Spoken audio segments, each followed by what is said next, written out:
Hello बच्चों, हम कर रहे हैं मोल कॉन्सेप्ट बेटा क्लास 10th आईसीएससी का।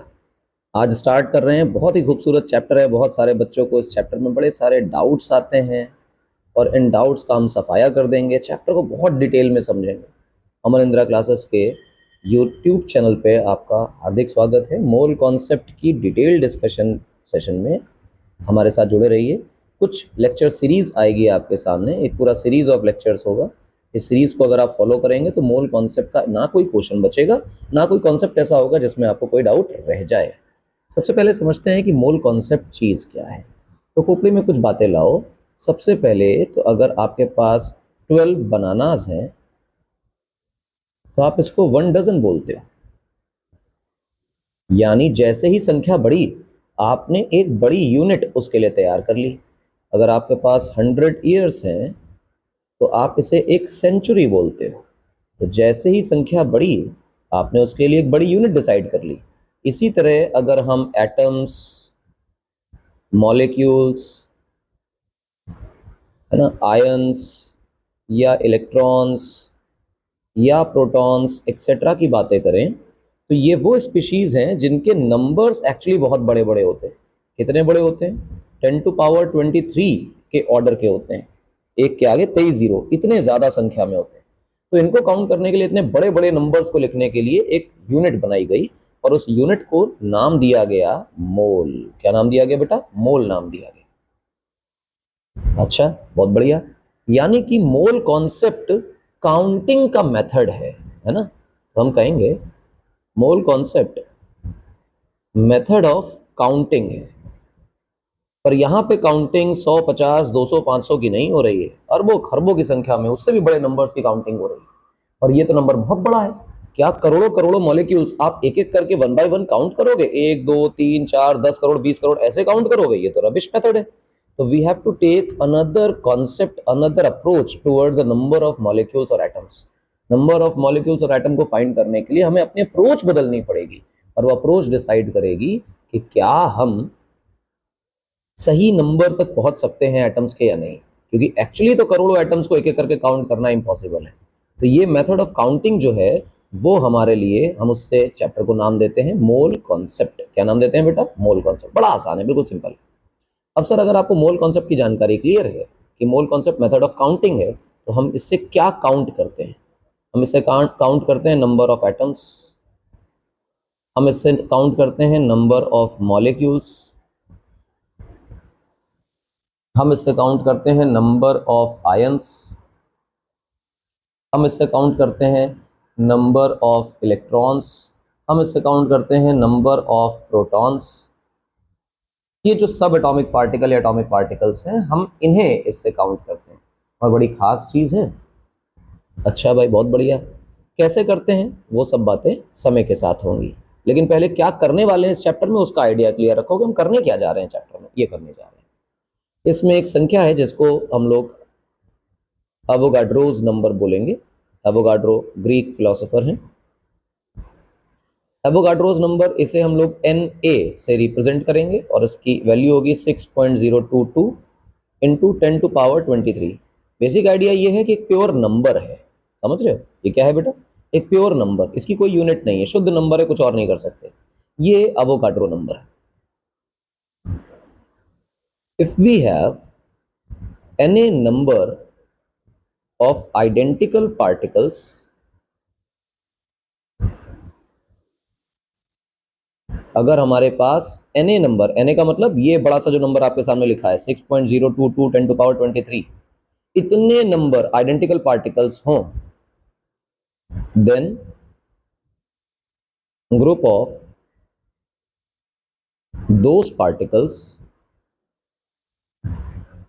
is called as 1 mole of the particle।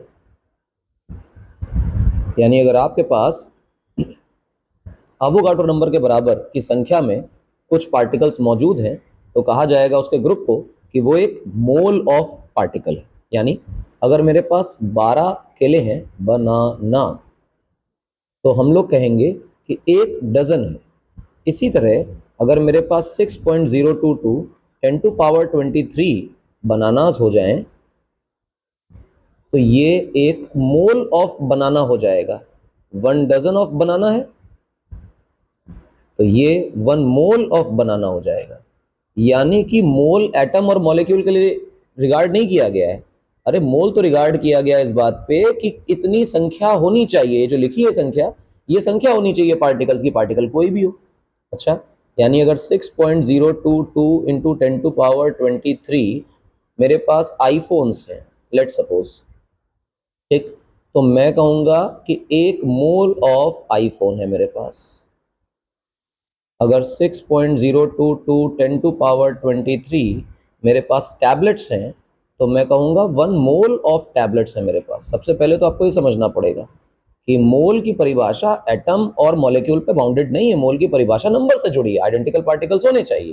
खैर इतने टैब वैब होना तो बुरी बात है। जोड़ा कहाँ गया इसे? जोड़ा यहाँ गया कि अगर मेरे पास 6.022 10⁻23 अगर मेरे पास हाइड्रोजन एटम्स मौजूद हैं तो हम ये कहने जा रहे हैं कि मेरे पास 1 मोल ऑफ हाइड्रोजन एटम मौजूद है। ठीक है, अगर मेरे पास 6.022 10⁻23 O2 मॉलिक्यूल्स मौजूद हैं तो मैं कहूंगा मेरे पास 1 मोल ऑफ O2 मॉलिक्यूल है। ध्यान से देखिए इस एग्जाम्पल को, बड़ा खास है ये एग्जाम्पल। क्या बता रहा है? कह रहा है कि अगर आपके पास संख्या ये जो एवोगाड्रो नंबर के बराबर की है, ये अगर एटम की है तो मोल भी किसका है? एटम का। और अगर संख्या मॉलिक्यूल की है तो मोल भी किसका है? मॉलिक्यूल का। यानी मोल मॉलिक्यूल का भी हो सकता है, मोल एटम का भी हो सकता है, मोल फोन का भी हो सकता है, टैब का भी हो सकता है, बनाना का भी हो सकता है, रेडिश का भी हो सकता है, किसी भी चीज का मोल हो सकता है। मोल किसी भी चीज का हो सकता है। मोल किसी भी चीज का हो सकता है। बहुत इंपॉर्टेंट बात है, इसे भूलना नहीं है। बस खास बात क्या है कि आइडेंटिकल पार्टिकल्स कितने हो जाने चाहिए? इतने हो जाने चाहिए, एवोगाड्रो नंबर के बराबर। ये बहुत इंपॉर्टेंट है। और अगर सारी कहानी मोल की ही इस चैप्टर में चलनी है और मोल इससे डिफाइन हो रहा है तो यानी ये नंबर तो आपको याद हो जाना चाहिए। तो भैया तुरंत याद कर लीजिए 6.022 10⁻23। बुद्धू बालक साथ में बोलो 6.022 10⁻23। Very good. अच्छा, क्या पढ़ना है इस चैप्टर में? इस चैप्टर में कई सारे सेगमेंट्स हैं। जैसे मान लो कि तुम्हारे पास एक रिएक्शन लिखी है, 2 मोल ए के 3 मोल बी से रिएक्ट करते हैं और कुछ 4 मोल सी के बना लेते हैं। तो जो ये नंबर्स लिखे होते हैं ना, ये इनको हम लोग नाम देते हैं स्टोशियोमेट्रिक कोफिशिएंट्स। क्या नाम देते हैं बेटा? Stoichiometric coefficients. अब ये स्टोशियोमेट्रिक कोफिशिएंट्स आपको बताते किस बारे में है तो वो भी जान लो। ये आपको बता सकते हैं नंबर ऑफ मॉलिक्यूल्स के बारे में। नंबर ऑफ मॉलिक्यूल्स का अर्थ कि 2 मॉलिक्यूल ए के 3 मॉलिक्यूल बी के जब कंबाइन होते हैं, रिएक्शन करते हैं तो 4 मॉलिक्यूल सी के बनाते हैं। ठीक, अच्छी बात है। और क्या बताते हैं? ये बताते हैं नंबर ऑफ मोल्स के बारे में। अरे यार, मोल्स तो उनका क्लब है ना। तो भैया अगर ये मॉलिक्यूल्स हो सकते हैं तो मल्टीप्लाई करके मोल बनाए जा सकते हैं। यानी 2 मोल ए के 3 मोल बी के आपस में रिएक्ट करते हैं, जैसे 4 मोल सी के बन जाते हैं। रिएक्शन ये बता रही है। लेकिन अगर ये गैसियस फेज में हो, ये जो आखिरी वाला स्टेटमेंट लिख रहा हूं ये गैसेस के लिए है, ठीक है ना। ये कोफिशिएंट्स वॉल्यूम के बारे में भी बताते हैं। वॉल्यूम के बारे में बताने का मतलब 2 वॉल्यूम ए के 3 वॉल्यूम बी के कंबाइन होते हैं, आपस में रिएक्शन करते हैं और 4 वॉल्यूम सी के बन जाते हैं। कहने का अर्थ कि अगर गैसेस हैं तो, वरना नहीं। 2 वॉल्यूम का मतलब 2 सेंटीमीटर, 2 लीटर, 2 मीटर क्यूब, कोई भी वॉल्यूम की यूनिट ले लीजिए। 2 यूनिट यहाँ की और 3 यूनिट यहाँ की कंबाइन होती हैं तो 4 यूनिट यहाँ की बनती हैं। किसी भी रिएक्शन के दौरान आप पाओगे कि 3 चीजें इन स्टॉकिंग जो लिखे हुए हैं स्टोशियोमेट्रिक कोफिशिएंट्स, इससे मालूम चलता है। यानी ये जब जो नंबर लिखे हुए हैं ना, ये इसका नाम है स्टोशियोमेट्रिक कोफिशिएंट्स। इनसे ये 3 बातें आपको आउटकम में लेनी है। या तो आप इनसे मोल्स का अंदाजा लगाओगे, या तो आप इनसे मॉलिक्यूल्स का अंदाजा लगाओगे, एंड फॉर गैसेस ओनली आप अंदाजा लगाते हो वॉल्यूम का। मेरी बात समझ में आ रही है? हाँ। तो हमारा चैप्टर कई पार्ट में टूट रहा है। और हम धीरे धीरे करके एक एक को काउंटर करते चलेंगे। जो शुरुआत हमारी हो रही है मोल कॉन्सेप्ट चैप्टर की, आप देखें ध्यान से, वो शुरुआत हो रही है इस क्लासिफिकेशन से कि कितने पार्ट इसमें हैं। पहला पार्ट इस चैप्टर में जो है बच्चों, वो है गे लुसैक लॉ। अब ये गे लुसैक्स लॉ क्या है? तो बड़ा सिंपल सा गे लुसैक लॉ है, याद रखो कि गे लुसैक लॉ तुमसे कहने की कोशिश कर रहा है कि गैसेस के लिए काम करो, फॉर गैसेस ओनली। दूसरा, ये बताएगा आपको कंबाइनिंग वॉल्यूम्स के बारे में। किसके बारे में बताएगा? कंबाइनिंग वॉल्यूम्स के बारे में। याद रह जाएगा, किसके बारे में बताएगा बेटा? कंबाइनिंग वॉल्यूम के बारे में। बहुत ही बढ़िया बात। फर्स्ट पार्ट इसको निपटाएंगे। जब फर्स्ट पार्ट अपनी बुक का खत्म होगा तो हम सेकंड पार्ट में आएंगे, that is our mole concept. Mole concept का कोर पार्ट यहाँ है। यहाँ हम समझेंगे कि मोल क्या चीज़ है, यहाँ हम समझेंगे कि एटॉमिक मास क्या होता है, यहाँ हम समझेंगे कि मॉलिकुलर मास क्या होता है, यहाँ हम समझेंगे कि मोलर मास क्या होता है, यहाँ हम समझेंगे कि मोल कॉन्सेप्ट का इस्तेमाल कैसे किया जाता है, हाउ टू काउंट, है ना, यहाँ पे सीखेंगे। बाद में एक चीज़ आएगी एम्पिरिकल फॉर्मूला, पार्ट सी में। एम्पिरिकल फॉर्मूला एक एक्सपेरिमेंटल वेरिफिकेशन से मिला हुआ एक डेटा है जिससे हम लोग एस्टिमेट करते हैं कोई फॉर्मूला। और मॉलिकुलर मास क्योंकि हमें एक्सपेरिमेंटली वेरीफाई कर सकते हैं, इसकी अप्रोच से हम लोग मॉलिकुलर फॉर्मूला तक पहुंचते हैं। कहाँ तक पहुंचते हैं? मॉलिकुलर फॉर्मूला तक पहुंचते हैं। बड़ा खतरनाक आइटम है ये, है ना। और ध्यान रखिएगा, इससे सिंपल इस पूरे चैप्टर में कोई पार्ट नहीं है, सिंपलेस्ट पार्ट है, इसलिए हम इसको बाद में करेंगे। और बाद में एक आता है जिसको हम लोग बोलते हैं बेटा पार्ट डी। पार्ट डी जो है वो इन सब का मिक्सचर है। मिक्सचर होने का मतलब उसमें ऐसी रिएक्शंस दी होंगी जिनमें मोल कॉन्सेप्ट का हिस्सा भी लग रहा होगा, है ना, और जिसमें गे लुसैक लॉ वाला कॉन्सेप्ट भी लग रहा होगा, ये कॉन्सेप्ट भी लग रहा होगा, एम्पिरिकल भी लग रहा होगा, तो सब मिसलेनियस टाइप का होगा। हम यहाँ से काम को शुरू करते हैं। यहाँ से काम को शुरू करने के लिए क्लास 9th का कुछ फंडामेंटल रिवीजन हमारे लिए अभी ज़रूरी है। तो वो रिवीजन के तौर पर मैं आपको कुछ बातें बताना चाहता हूँ, जैसे बॉयल्स लॉ। सबसे पहली बात, ये जो हम करने जा रहे हैं इन्हें हम लोग बोलते हैं बेटा गैस लॉज। क्या बोलते हैं बेटा? गैस लॉज बोलते हैं। यानी हम जो पढ़ने जा रहे हैं वो गैस लॉज हैं। गैस लॉज हैं तो कॉमन सेंस है, ओनली फॉर गैसेस ही काम करेंगे। हाँ के ना? बिल्कुल हाँ, ये गैसेस के लिए काम करते हैं। बढ़िया बात है। गैस लॉज में सबसे पहला आदमी है बॉयल्स लॉ।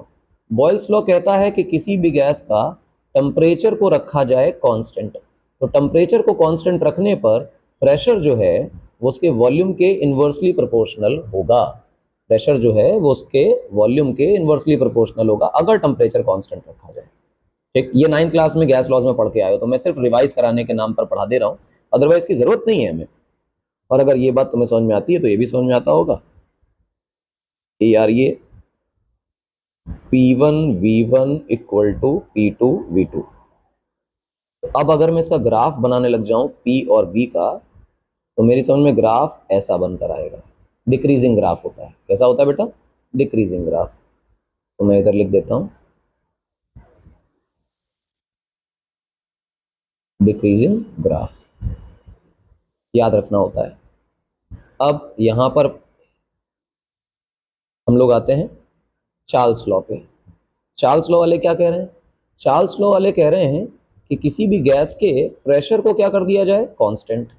और प्रेशर को कांस्टेंट करने पे उसका जो वॉल्यूम है वो वॉल्यूम प्रोपोर्शनल हो जाएगा गैस के टेम्परेचर के। यानी इससे मालूम चलता है कि V1 upon T1 must be equal to V2 upon T2। ठीक, ये कुछ इक्वेशंस हैं जो आपको याद रखनी है। ठीक, अब क्योंकि ग्राफ V और T में आ गया है तो आप इसका ग्राफ बनाइए। जब आप बेटा इसका ग्राफ बनाएंगे तो आप पाएंगे कि graph is nothing but a straight line passing through origin, and specially temperature को केल्विन में लेना होगा, ये बड़ा इंपॉर्टेंट है। ठीक, और ग्राफ की शक्ल कैसी है? ग्राफ की शक्ल है स्ट्रेट लाइन। और कहाँ से पास हो रहा है? तो हम कहेंगे थ्रू ओरिजिन पास हो रहा है, क्योंकि इसका इंटरसेप्ट 0 है। अच्छी बात है। आगे आता है गे लुसैक लॉ। हमारे में दो गे लुसैक लॉ हैं, एक ये जो गैस लॉ है और एक दूसरा जो कंबाइनिंग वॉल्यूम्स के लिए, गै-लुसैक के दो लॉज हैं। ये कहता है अगर किसी गैस का वॉल्यूम को कांस्टेंट कर दिया जाए, वॉल्यूम को कांस्टेंट करने पर गैस का प्रेशर उसके टेम्परेचर के डायरेक्टली प्रोपोर्शनल होता है। एग्जैक्टली पुराने जैसा बन जाएगा कि P1/T1 इक्वल टू P2/T2। ये सारी चीज़ें आप 9th क्लास में पढ़कर आए हैं, अपने याद रखिए। इन्हें एक्सप्लेन करने नहीं जा रहा हूँ मैं, अदरवाइज इसको जम के एक्सप्लेन किया जा सकता है। यहाँ पर प्रेशर है, यहाँ पर टेम्परेचर है, टेम्परेचर को हम केल्विन में ले रहे हैं, क्योंकि यहाँ से देखने पर ये लीनियर वेरिएशन नजर आता है सिंगल पावर का। तो y इक्वल टू mx+c का ग्राफ है, it would be a straight line passing through origin. तो ये भी ग्राफ कैसा बन गया बेटा आपके लिए, स्ट्रेट लाइन। तो आप इस ग्राफ की जरा शक्ल लिख लें, ग्राफ की शक्ल है स्ट्रेट लाइन, और कहाँ से पास हो रहा है बेटा, ये पास हो रहा है थ्रू ओरिजिन। ठीक, अच्छा इसके बाद बड़ी इंपॉर्टेंट चीज़ आती है, अगर मैं इन तीनों को क्लब कर दूं तो कहा जाएगा कि एक गैस इक्वेशन बन गई। गैस इक्वेशन का मतलब क्या है, एक ऐसी इक्वेशन जो गैस के टेम्परेचर, प्रेशर और वॉल्यूम तीनों को रिलेट करती है। क्या रिलेट करती है, ध्यान से देखो। रिलेट कर रही है कि P1V1/T1 इक्वल टू P2V2/T2। इन तीनों को रिलेट करके ये इक्वेशन बना दी गई। इसे कहते हैं हम लोग आइडियल गैस इक्वेशन। क्या कहते हैं बेटा, आइडियल गैस इक्वेशन। ये आपके लिए अभी तक जो कुछ भी क्लास में कराया गया वो शुद्ध रूप से रिवीजन था, और रिवीजन के नाम पर ये बताने के लिए कि 2-3 सवालों में हमारे लिए ये सब जो फैक्ट्स आपको पढ़ाए गए ये सब इस्तेमाल होंगे। तो ऐसा ना हो कि आपको ये पता नहीं है, इसलिए सब बताने के लिए था। जो चैप्टर का सार है, जो हमने यहाँ क्लासिफिकेशन आपको करके दिया कि हम क्या पढ़ने वाले हैं, पहले गै-लुसैक लॉ ऑफ कंबाइनिंग वॉल्यूम्स पढ़ेंगे, फिर मोल कॉन्सेप्ट पढ़ेंगे, फिर एम्पिरिकल फॉर्मूला पढ़ेंगे। तो आज का जो हमारा टारगेट है वो गै-लुसैक लॉ फॉर कंबाइनिंग वॉल्यूम्स है। कंबाइनिंग वॉल्यूम का लॉ क्या कहता है पहले तो ये पढ़ डालो, है ना, पढ़ो तो मजा आएगी। देखो पढ़ के क्या आ रहा है, ध्यान से देखो बेटा। ये भाई साहब क्या समझा रहे हैं, समझा रहे हैं कि व्हेन द गैसेस रिएक्ट, जब भी दो गैसेस, ध्यान रखें सबसे पहली बात, ये आदमी ओनली फॉर गैसेस है, ये लॉ लिक्विड्स और सॉलिड्स के लिए काम नहीं करता। आगे बढ़े, देखें कह रहा है when gases react they do so in volumes, मतलब जब भी गैस रिएक्ट करती हैं तो वो ऐसे वॉल्यूम में रिएक्ट करती हैं which bear a simple ratio to one another, यानी उनका जो रेशियो है वॉल्यूम का वो सिंपल रेशियो रहता है, and to the volume of the gaseous product, यानी कि वो प्रोडक्ट नहीं जो लिक्विड और सॉलिड है, वो जो गैस है उनका भी वॉल्यूम का रेशियो जो है वो सिंपल रहता है। और इंपॉर्टेंट बात कि जितने भी आप वॉल्यूम्स लिख रहे हैं, चाहे रिएक्टेंट के हों चाहे वो प्रोडक्ट के हों, उनका टेम्परेचर और प्रेशर रहना चाहिए सेम। समझाने का अर्थ ये है, वही चीज़ कि मेरे पास 2A और ये भी गैस थी, रिएक्टेड विथ 3B और ये भी गैस है, इससे मान लो बन गया 4C और ये भी गैस है। तो कहा यह जाएगा कि 2 volumes of A reacted with, लिखेंगे reacts with 3 volume of B which produces 4 volumes of C. Important बात, at same temperature and pressure. Pressure और टेम्परेचर रहेगा सेम। ये बढ़िया लगा सुन के, क्या अर्थ है इस बात का वही बता दो। मतलब देखो ये इसका वॉल्यूम, मैंने कहा था ना स्टोइकोमेट्रिक कोफिशिएंट जो होते हैं वो वॉल्यूम के बारे में बताते हैं, तो 2 ये 3 ये 4 ये सिंपल रेशियो ही तो है। तो अगर ए बी और सी के वॉल्यूम का रेशियो देखेंगे तो क्या आने वाला है बेटा, 2 3 4। क्या एक सिंपल रेशियो, जवाब है हाँ बिल्कुल सिंपल रेशियो। इर्रेशनल नंबर नहीं आ सकता, ये बताने की कोशिश की गई है। वॉल्यूम इर्रेशनल नंबर में टक्कर नहीं कर सकते, रेशियो हमेशा सिंपल ही रहेगा, कोई परेशानी नहीं होगी। क्या बात है, यानी कि रेशियो जो होगा वो सिंपल ही रहेगा। ठीक है, अच्छा लगा सुन के।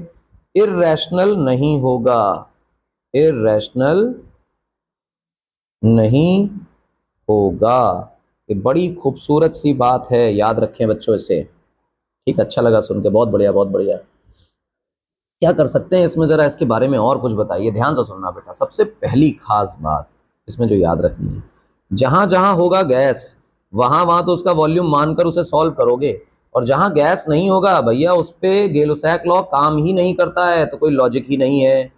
ठीक। दूसरी बात, हमने यहाँ लिखा 2A 3B 4C, इसका अर्थ है कि हमने रिएक्शन को क्या कर दिया बेटा, हमने रिएक्शन को बैलेंस कर दिया। अगर रिएक्शन बैलेंस नहीं है तो फिर रेशियो कैसे पता करोगे, जवाब है हाँ। दूसरी बात, ये जो स्टोइकोमेट्रिक कोफिशिएंट लिखे हुए हैं, ये स्टोइकोमेट्रिक कोफिशिएंट्स ये बिल्कुल भी नहीं बता रहे हैं कि सच में इतना वॉल्यूम कंबाइन करने के लिए तुमने यूज किया था।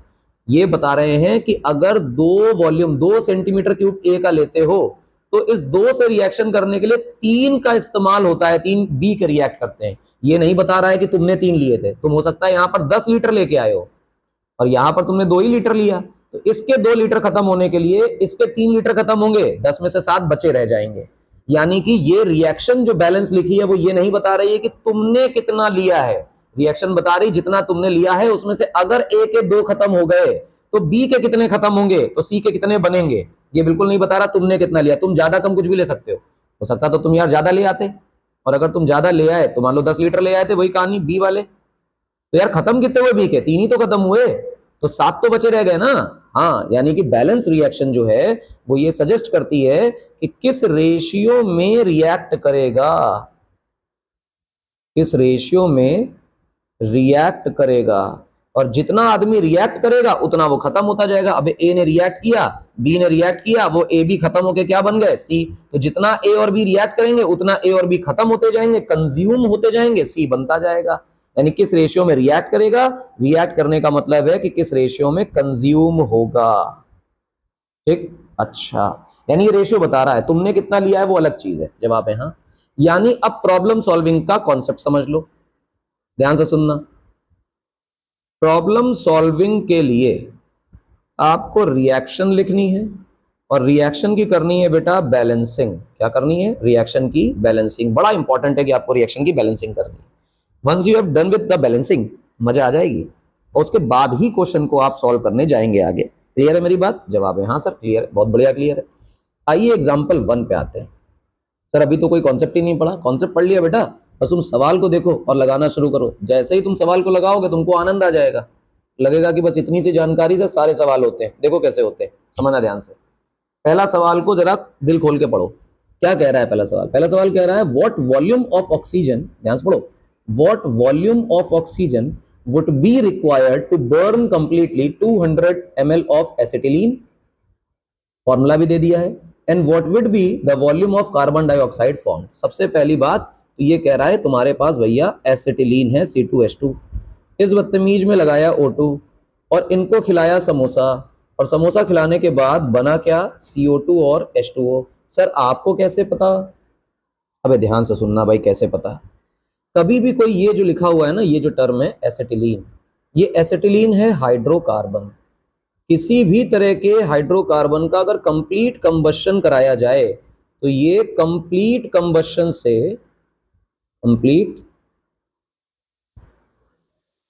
से दो ही प्रोडक्ट देने वाले हैं, एक तो CO2 देगा और एक देगा क्या बेटा, H2O। बड़ा इंपॉर्टेंट है, ध्यान रखना। अब क्योंकि हमारी रिएक्शन बैलेंस नहीं है तो हमें क्या करना पड़ेगा बेटा, इसे बैलेंस। बहुत बढ़िया बात। बैलेंस करने के लिए यहाँ कितने हैं बेटा हमारे पास, ध्यान से देखो, 2 कार्बन, तो यहाँ भी कितने होने चाहिए थे, सच बात है कि हमारे पास 2 कार्बन होने चाहिए थे। ठीक है, अच्छी बात है। अब ध्यान से देखो, मेरे पास हाइड्रोजन कितने हैं यहाँ पे, 2, तो यहाँ भी कितने हैं, 2। ठीक है, यहाँ ऑक्सीजन कितने हैं, 2, यहाँ ऑक्सीजन हो गए 2 2 4 और यहाँ 5। अब यहाँ 2 3 4 5 कुछ भी लिखोगे ये इवन नंबर है, मल्टीप्लाई होके इवन ही बन जाएगा।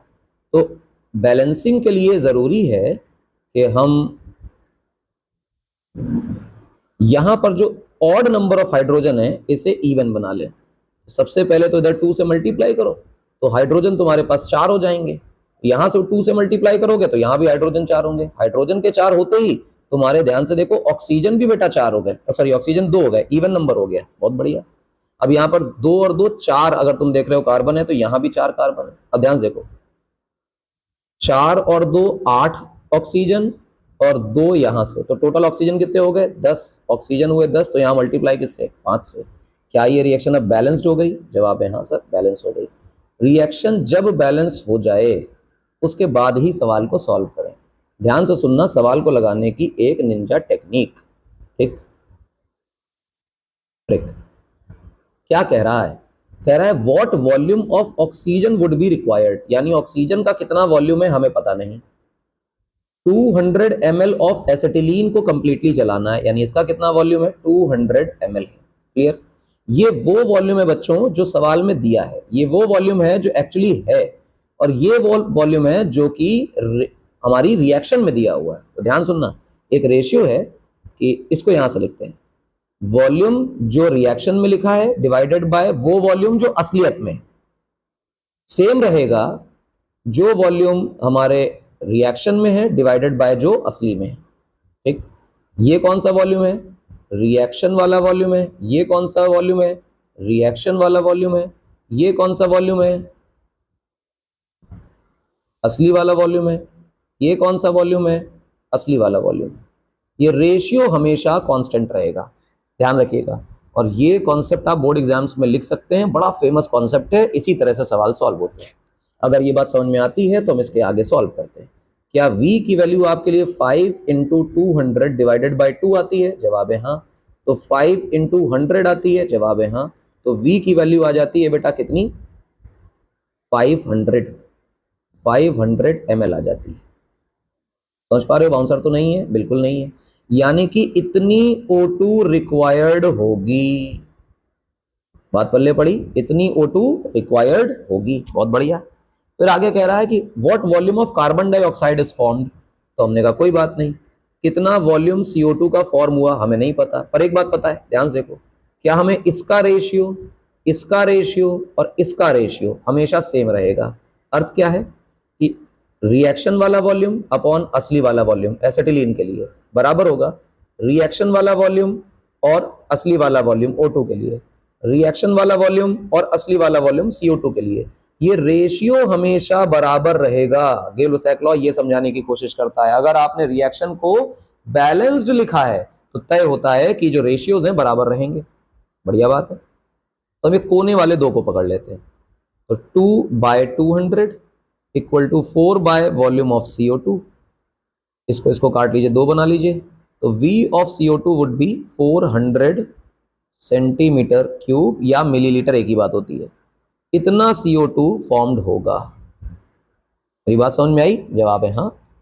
और बेहतर तरीके से समझने के लिए हम लोग और एग्जांपल्स को लगाते हैं। ध्यान रखिएगा रेशियोज बराबर रहेंगे, इंपॉर्टेंट है। अच्छा देखो क्या कह रहा है अगले सवाल में। कह रहा है कि 6 लीटर हमने क्या लिया बेटा? हाइड्रोजन। और 5.6 लीटर हमने क्या लिया बेटा? क्लोरीन। इसको मिक्स करके एक्सप्लोड कर दिया। What will be the composition by volume of the resulting gaseous mixture. तो सबसे पहले से रिएक्शन बनानी पड़ेगी। आपके पास हाइड्रोजन गैस थी, आपके पास क्लोरीन गैस थी, ये आपस में रिएक्ट करते हैं और बेटा HCl गैस बना लेते हैं 2 टाइम्स ये। और अगर तुम ध्यान से देखो तो रिएक्शन कैसी है बेटा? बैलेंस्ड रिएक्शन है। पक्का पक्का? जी हाँ। ध्यान से देखो, यहां भी स्टोइचोमेट्रिक कोफिशिएंट 1 है, यहां भी 1 है। अच्छा हाइड्रोजन कितना लिया हुआ है इन्होंने? 6 लीटर लिया है। अच्छा ये कितना लीटर लिया हुआ है? 5.6 लीटर लिया है। हम ये अच्छी तरह जानते हैं कि इनका रेशियो हमेशा बराबर आता है।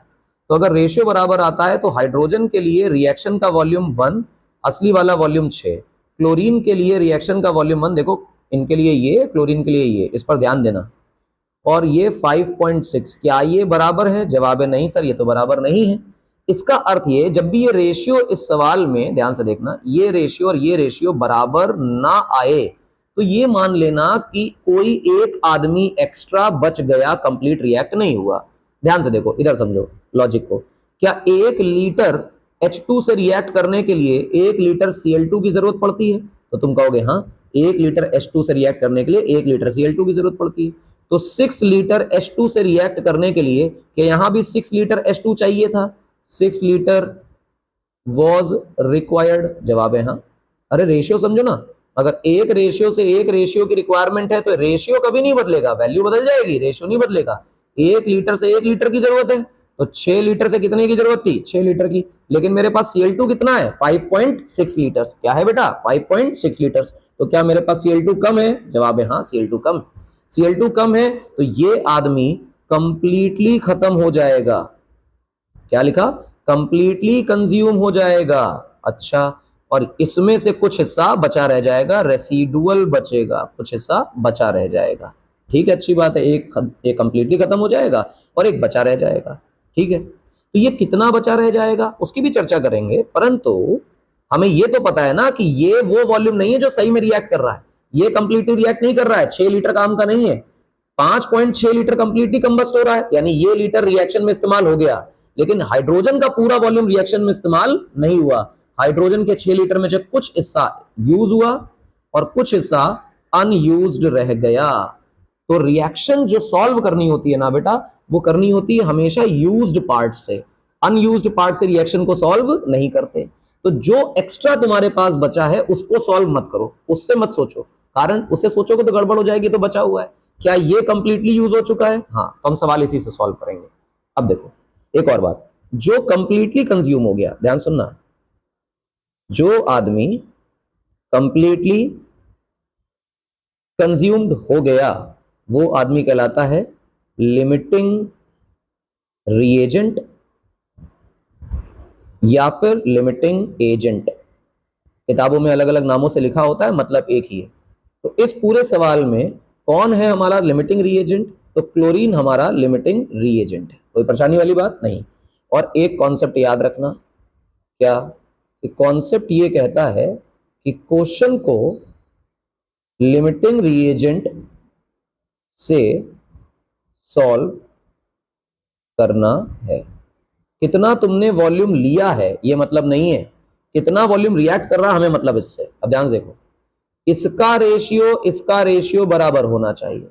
तो हमने कहा क्लोरीन के लिए रिएक्शन का वॉल्यूम 1 है ना, और असली वाला वॉल्यूम 5.6। ठीक है, हाइड्रोजन के लिए अगर तुम गौर से देखो तो रिएक्शन का वॉल्यूम 1 और असली वाला वॉल्यूम हाइड्रोजन का कितना यूज हुआ वो हमें नहीं पता है, कितना दिया है सवाल में हमें उससे मतलब नहीं है। 6 लीटर की जगह 60 लीटर ले लेते, उससे फर्क थोड़ी पड़ता था। अब इस्तेमाल कितना हुआ इससे फर्क पड़ता है।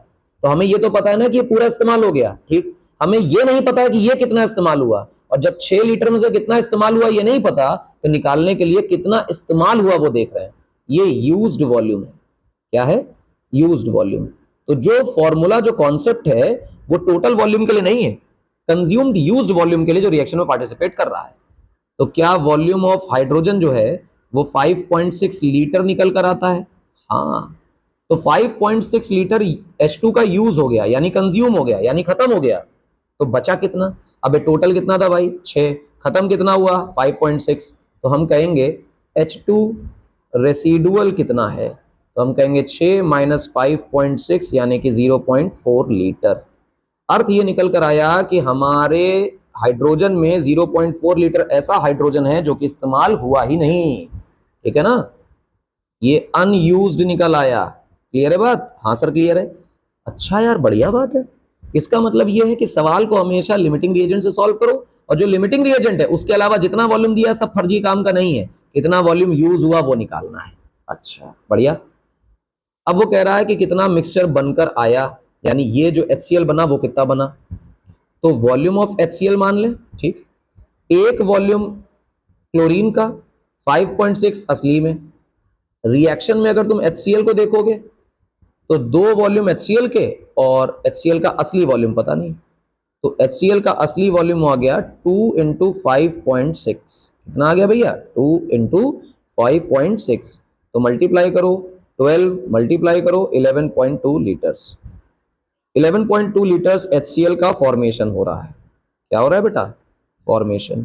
क्योंकि वो तुमसे फाइनल मिक्सचर पूछ रहा है, तो जो फाइनल मिक्सचर होगा उस फाइनल मिक्सचर में क्या बताना होता है कि तुम्हारे पास प्रोडक्ट कितना बनकर आया, 11.2 लीटर HCl बन के आया, प्लस कितना अनरिएक्टेड मटेरियल बच गया, 0.4 लीटर H2, ये अनरिएक्टेड रह गया।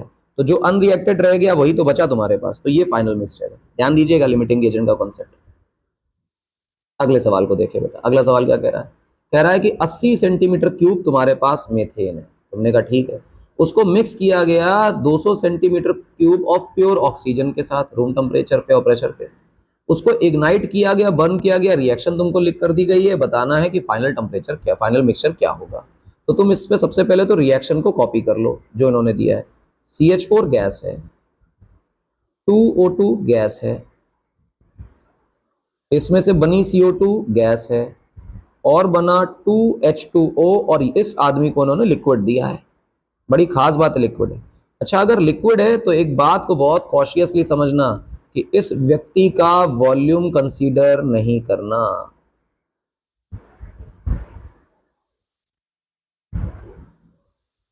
सर क्यों ना करना, पापा का राज चल रहा है। अरे हाँ भाई, पापा का राज चल रहा है। तुम खुद सोचो, जब गेल-लुसैक लॉ काम ही गैसेस के लिए कर रहा है तो लिक्विड पे क्यों इस्तेमाल करना। बात तो सही है। स्टोइचियोमेट्रिक कोफिशिएंट देखो, 1, 2 और 1 गैसेस के लिए। अच्छा देखो ध्यान से, क्या हमारी मीथेन 80 सेंटीमीटर क्यूब दी गई है? हाँ। क्या हमारी ऑक्सीजन 200 सेंटीमीटर क्यूब दी गई है? हाँ, बिल्कुल सही बात है। क्या हमारे इनके रेशियोज बराबर आने चाहिए थे? जवाब है हाँ। अब ध्यान से देखो, क्या मीथेन के लिए 1/80 लिखेंगे? हाँ। क्या ऑक्सीजन के लिए 2/200 लिखेंगे? हाँ। क्या ये बराबर आ रहे हैं? जवाब है नहीं, ये तो 1/100 आ रहा है। तो 1/80 must not be equal to 1/100। बात तो तुम्हारी सही है, बात तो तुम्हारी सही है। अगर ये बराबर आ गए तो कंप्लीटली कंज्यूम हो जाएंगे, और बराबर नहीं आए तो कंप्लीटली कंज्यूम नहीं होंगे। ध्यान सुनिएगा, ये रेशियो इक्वल होने पर, क्या बोला, ये रेशियो इक्वल होने पर कंप्लीटली कंज्यूम हो जाएंगे, और अनइक्वल आने पर कंप्लीटली कंज्यूम नहीं होंगे। यानी एक आदमी इस केस में लिमिटिंग रिएजेंट है। कौन है भैया? Limiting reagent. अब लिमिटिंग रिएजेंट को कैसे समझा जाए, ये बहुत इंपॉर्टेंट है। तो ध्यान सुनना बेटा, जिसका डिनोमिनेटर छोटा आ रहा है वही लिमिटिंग रिएजेंट है। क्या बोला? जिसका डिनोमिनेटर छोटा आ रहा है वही लिमिटिंग रिएजेंट है। देखो ध्यान से, 1/80 छोटा है, 1/100 बड़ा है, ठीक है ना। मतलब नीचे वाला 80 छोटा है और नीचे वाला 100 बड़ा है, तो ये लिमिटिंग रिएजेंट। तो हमारे पास जो हमारी मेथेन है वो मेथेन लिमिटिंग रिएजेंट है, बड़ा इंपॉर्टेंट है। अच्छा, यानी मेथेन पूरी तरह कंज्यूम हो जाएगी और ऑक्सीजन जो है वो बची रह जाएगी। आपको कहते पता, जुगाड़ कैसे बताया आपने? जुगाड़ सुनो यार, बहुत सिंपल है। 1 सेंटीमीटर क्यूब CH4 से रिएक्ट करने के लिए 2 सेंटीमीटर क्यूब O2 लगती है। तो तुम्हारे पास CH4 कितनी है? 80। तो 80 सेंटीमीटर क्यूब CH4 से रिएक्ट करने के लिए 160 सेंटीमीटर क्यूब ऑफ O2 की जरूरत होगी। तुम्हारे पास O2 कितनी भाई साहब? 200। अबे एक्स्ट्रा ही तो है 200, चाहिए 160 और पड़ी हुई है 200, चाहिए 160 और पड़ी हुई है 200। तो इसका क्या मतलब है? ऑक्सीजन मेरे पास एक्स्ट्रा पड़ी हुई है ना, और पूरी तरह कंज्यूम कौन हो रहा है? मीथेन, इसलिए वो क्या है? Limiting reagent. अब ये सब चेक करने की निंजा टेक्निक हटा दो, बेस्ट तरीका बता रहा हूं। आप लिखो 1/80 और लिखो 2/200। समझ पा रहे हो ना कहां से लिख रहे हैं? ये रेशियो और ये रेशियो, और देखो बराबर आ रहा है कि नहीं। तो तुम कहोगे कट गया, आंसर आया 1/100, और ये बराबर नहीं है। नहीं है तो डिनोमिनेटर चेक करो। डिनोमिनेटर चेक करने के बाद जिसका डिनोमिनेटर छोटा निकल आएगा वही तुम्हारे लिए क्या होगा? Limiting reagent. क्या होगा? Limiting reagent. अच्छा, सवाल को भाई साहब किससे सॉल्व करते हैं? लिमिटिंग रिएजेंट से सॉल्व करते हैं। तो 1/80 ये किसके लिए हुआ? मेथेन के लिए। ये O2 का और ये CO2 का। तो हम कहेंगे 2/VO2। पल्ले पड़ी बात। सर आपने तो ऑक्सीजन का वॉल्यूम दिया है 200। अबे ये वो वॉल्यूम है जो तुमने लिया है, ये वो वॉल्यूम है जो कि यूज हुआ है। भाई हमें पता है ना कि 200 का 200 पूरी तरह यूज नहीं हो रहा है, कुछ बच जा रहा है, कुछ इस्तेमाल हो रहा है।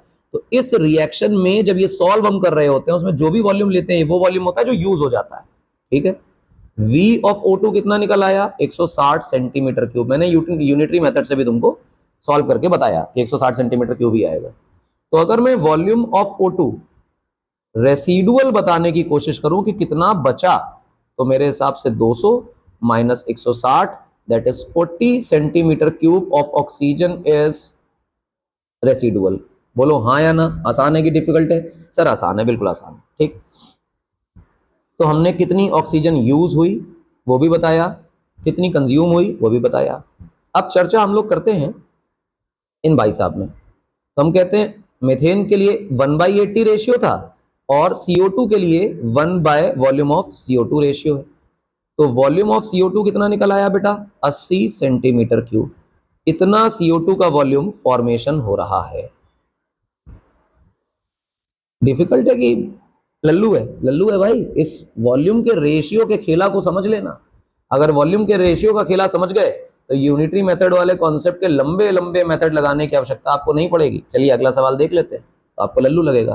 कह रहा है what volume of propane is burned for every 100 centimetre cube of oxygen in the reaction. अब ये कह ही नहीं रहा कि प्रोपेन कितनी ली है, कह रहा है कि अगर तुमने 100 सेंटीमीटर क्यूब ऑक्सीजन ले ली ना, तो बताओ मेथेन कितनी बर्न होगी। अरे मतलब 100 लेनी है ऑक्सीजन और मेथेन कितनी बर्न हुई वो बताना है। और बर्न होने का मतलब है कि हमें यूज कितना हुआ वो बताना है। अगर हमें यूज बताना है तो हम जानते हैं कि रिएक्शन में जब हम सॉल्व करते हैं फॉर्मूले से, तो वो यूज्ड वाली वॉल्यूम ही तो बताता है, तो डायरेक्ट फॉर्मूला लगाना है। तो चलो रिएक्शन को टीपते हैं। C3H8 में 5O2 जोड़ दीजिए, इससे बनेगा बेटा 3CO2 और बनेगा 4H2O, और ये भाई साहब लिक्विड है। ठीक है, कोई दिक्कत वाली बात तो नहीं। तो प्रोपेन भी गैस है, ऑक्सीजन भी गैस है, CO2 भी गैस है। तुम खुश हुए देखकर? तुमने कहा कि यार 1 वॉल्यूम 5 वॉल्यूम। ऑक्सीजन कितना लिया बच्चा? कह रहा है कि 100 सेंटीमीटर क्यूब लिया। और ये कितना वॉल्यूम? C3H8 का वॉल्यूम हमें पता नहीं। तो यहाँ का रेशियो और यहाँ का रेशियो बराबर होगा तभी तो पता चलेगा इस्तेमाल कितना हुआ। तो हम लिखेंगे 1/V C3H8 must be equal to 5/100। 5 से काटोगे तो शायद आंसर 20 आएगा। तो V of propane would be equal to 20 centimetre cube. 20 centimetre cube of propane burn हो जाएगा अगर हम लोग 100 सेंटीमीटर क्यूब ऑक्सीजन को बर्न करेंगे तो। क्या बात है, वेरी गुड। आओ देखो ध्यान से। अब CO2 कितनी फॉर्म होगी उसके बारे में भी चर्चा कर लेते हैं इन दोनों की। देखो 5/100 ये हमने लिखा ऑक्सीजन के लिए, और 3/वॉल्यूम ऑफ CO2 लिखा हम लोगों ने कार्बन डाइऑक्साइड के लिए। तो volume of CO2 would be 300 divided by 5, तो ये आया 60। तो volume of CO2 formed would be 60 centimetre cube. अब बताओ जो भी तुमने मेथड पढ़ा था उससे छोटा है या नहीं है, उससे आसान है या नहीं है? सच सच बताना, ठीक है ना? अच्छा, तुम इस बात पे शक कर सकते हो कि सर इस बार आपने लिमिटिंग रिएजेंट के बारे में क्यों नहीं सोचा? क्योंकि बेटा देखो ध्यान से, इसने ऑक्सीजन का वॉल्यूम दिया है सवाल में, लेकिन इसने प्रोपेन का वॉल्यूम दिया नहीं है। कह रहा है कितना प्रोपेन यूज हुआ इसके विषय में जानकारी दो। और रिएक्शन में जब तुम यहाँ सॉल्व कर रहे होते तो ये वाला वॉल्यूम भी तो यूज्ड वाला ही होता है। हाँ, तो हमें कैसे पता चलेगा सर? आपको पता चल जाता है कि कब हम लोग लिमिटिंग रिएजेंट सोचेंगे कब नहीं सोचेंगे। इस सवाल में देखो एक का वॉल्यूम दिया है, दूसरे का नहीं दिया। इससे पहले के सवाल में जहां लिमिटिंग रिएजेंट का कॉन्सेप्ट था वहां देखो मेथेन का भी वॉल्यूम दिया था, ऑक्सीजन का भी वॉल्यूम दिया था।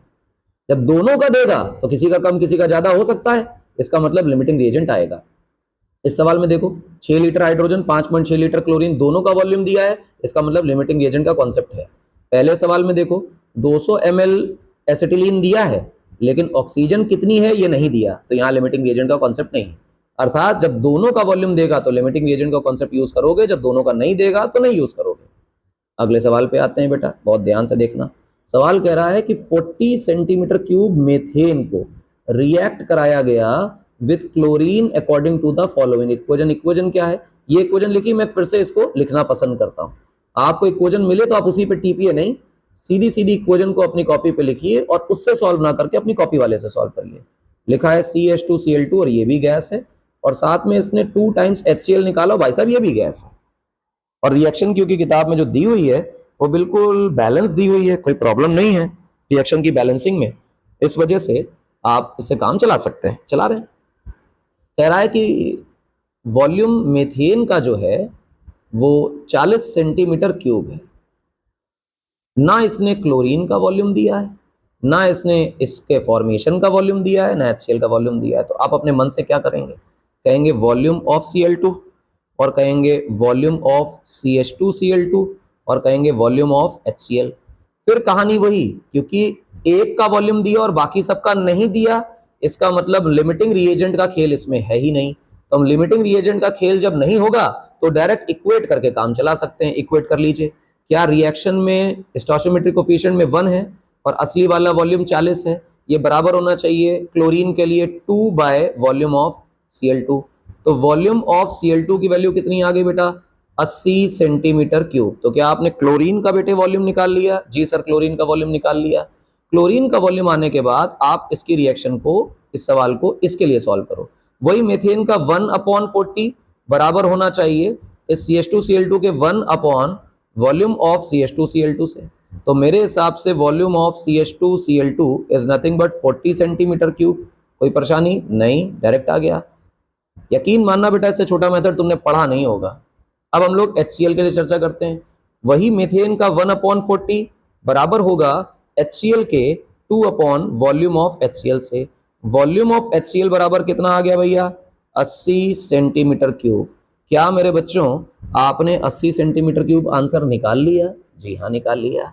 क्या इतना मेथेन खत्म हो गया जो यहां मैं लिख के दे रहा हूं? क्या इतनी CH2Cl2 बन गई? हाँ। अच्छा, मेथेन इतना खत्म हुआ और ये हमारी Cl2 खत्म हुई, इतनी CH2Cl2 बनी और इतनी हमारी HCl बनी। क्या ये सवाल आसान है? जी हाँ, बहुत आसान है, लल्लू सवाल है। एक क्वेश्चन बेटा और करेंगे और उसके बाद हम लोग आज के लेक्चर को खत्म करेंगे, क्योंकि नेक्स्ट लेक्चर में एवोगाड्रोस लॉ और उसके आगे के प्रॉब्लम करने हैं। ठीक है ना? देखो क्या कह रहा है।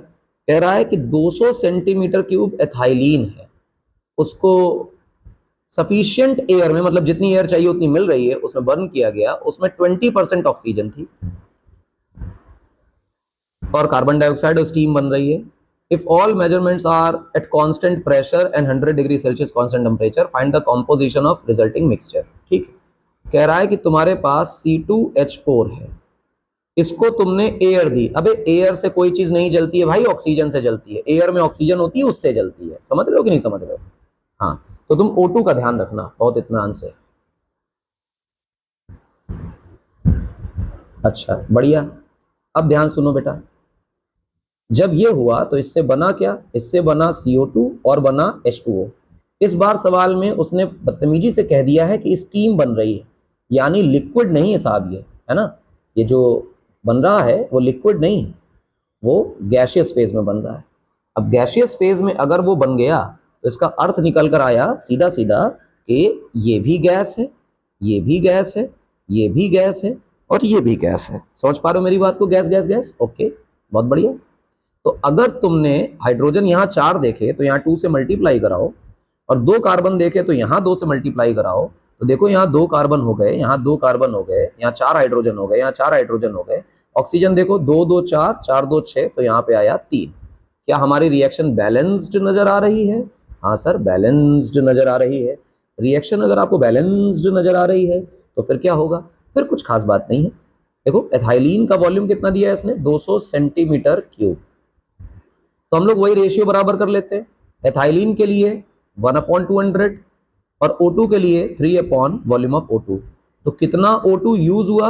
O2 यूज हुआ 600 सेंटीमीटर क्यूब। क्या हमने O2 यूज निकाल लिया? जी हाँ। अब चर्चा करो।